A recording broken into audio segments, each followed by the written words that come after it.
Hi guys, it's Anne here, and today's video is comparing two different warm palettes. The first one is the NYX Ultimate Shadow Palette in Warm Neutrals, and the other one is the Magnif'eyes. I think somebody thought they were pretty funny coming up with that. Magnif'eyes Spice Edition from Rimmel. So you see they're both kind of neutrally palettes with a reflection from the light outside. So what I'm going to do is I'm going to go through the swatches for each palette, and I also did find some duplicates between the two palettes, so we'll kind of go over that. And I'll just give you my overall thoughts and opinions on each of the palettes. So we'll start off with the NYX Ultimate Palette. You get 16 shades in this palette, and it retails for $20 Canadian. It's sort of organized so that the top half is sort of the neutrals part, and the bottom half is the warm part. It is 0.83 grams per shadow, so the cost is about $1.51 Canadian per gram. So it's a very cost-effective palette, and a lot of NYX stuff does go on sale. You can get like 10% off, 20% off their website and stuff. And I'm pretty sure here in Ontario, I'm in Toronto, and it's cheaper to go to the NYX store. Like I know I bought this from the NYX store, and it's $20 in the NYX store. I think if you buy NYX out of Shoppers Drug Mart or Rexall, sometimes there's a bit of a markup unless they have the NYX stuff on sale. So just so you know that. So I'm going to show some swatches for this palette, and you're going to notice while I'm doing the swatches that this is not the most pigmented palette, particularly the top row, and they are fairly powdery.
So what I like about this palette is I do think the shadows are buildable. Yes, they're not the most pigment on first swatch, but they are buildable. It's a very well-balanced palette, with the top half being sort of the neutrals and the bottom half being the warm. You have a lot of room to play with this. To me, it's a very good standalone palette. I've been using these two palettes for about the last 3 weeks interchangeably to really get a good feel for them, and I find this one's a very easy one to pick up for day-to-day going to work use. I work in an office. I don't wear crazy makeup in the office, or at least I try and keep it fairly understated. I mean, sometimes I go a little over top, but for the most part, I work in a very conservative office. So to me, this is a great sort of everyday kind of palette. Now moving on to the Magnif'eyes Spice Edition. So I bought this because of Sabrina, and she had showed how good this was and how much of a dupe this was to the Naked Heat palette. And when I bought these palettes, when I bought the NYX one, I wanted to buy a warm eyeshadow palette. I didn't really have one. And there were so many on the market. The Naked Heat had just come out. The Naked Petite had just come out. Naked Heat was out. There was the Tartelette Toasted. There was the Too Faced Peachy Mattes, like tons of warm eyeshadow palettes, and I just did not know which ones to buy. And all of those ones are very expensive, so I didn't want to spend that much money if I didn't really like a warm eyeshadow palette.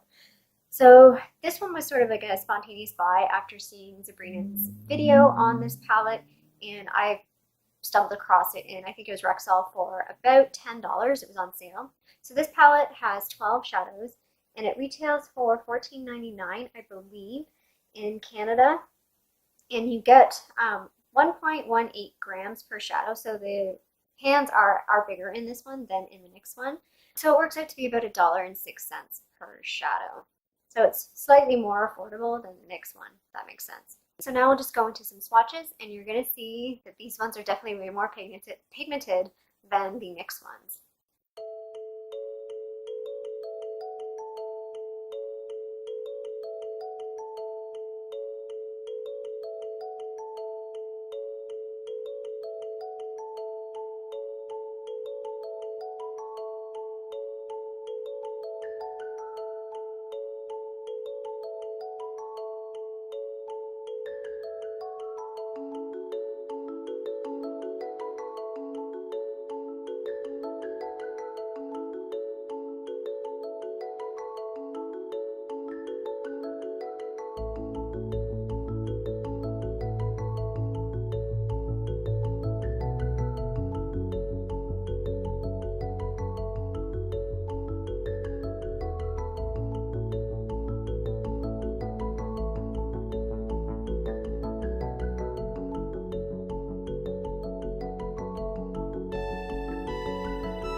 So a little bit about this palette, what I really like about it is the shadows are super pigmented and they are beautiful. Like you'll see there's some really, really nice shades in here.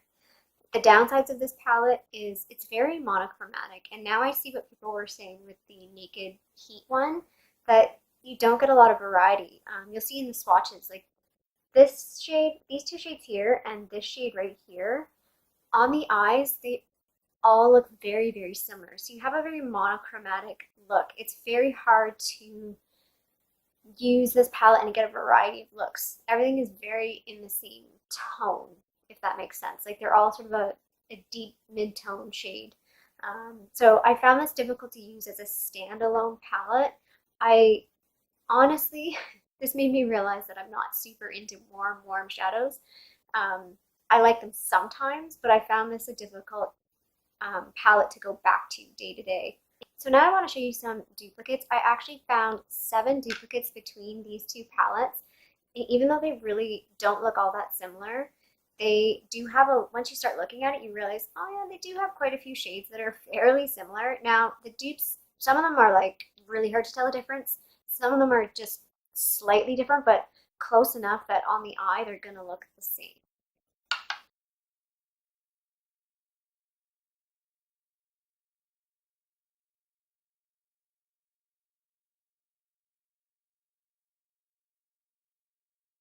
So my final thoughts on these palettes. The NYX palette is really good if you don't have any warm eyeshadow palettes, are looking to get into a warm eyeshadow palette. This is a safe foray into that world that's very affordable. And if you prefer a buildable shadow, if you are kind of wary or nervous about ones that are super pigmented, I would say don't buy this if you have a lot of warm palettes already. As you noticed, I found so many dupes between the two palettes. And if you're into super pigmented shadows, you're going to think this is crap. You're not going to like it. You're going to swatch them and you're like, oh, these are not pigmented. And that's fine. That's a personal preference. I'm totally okay with shadows that are not super pigmented all the time, or ones that are that you can build on, that they are not pigmented on first swipe, but that you can build on them. And then the Rimmel Magnif'eyes, I would say buy this if you love warm eyeshadows. It's very, very affordable. Again, it's also one if you're interested in trying warm eyeshadows and you love a pigmented formula. Because if you want to get into warm eyeshadows and you like a pigmented formula, you're going to like this one much better than the NYX one. And again, both of them you can buy when they're on sale, so I would obviously wait till they are on sale. I wouldn't buy this if you already have a ton of warm palettes, and especially if you have the Naked Heat palette, you don't need this. It would be redundant to buy this. If you don't like super pigmented shadows, if that's just intimidating to you and you find them difficult to work with, then you probably won't like this one as much. You can go in with a light hand, but it is trickier and you need to really work with it. So that's it. That's my summary of the Rimmel Spice Edition and the NYX Warm Neutral palettes. If you like this video, feel free to give it a little thumbs up down below, and I would love it if you did subscribe to my tiny little channel over here. I hope you have a great day, and I'll see you sometime soon.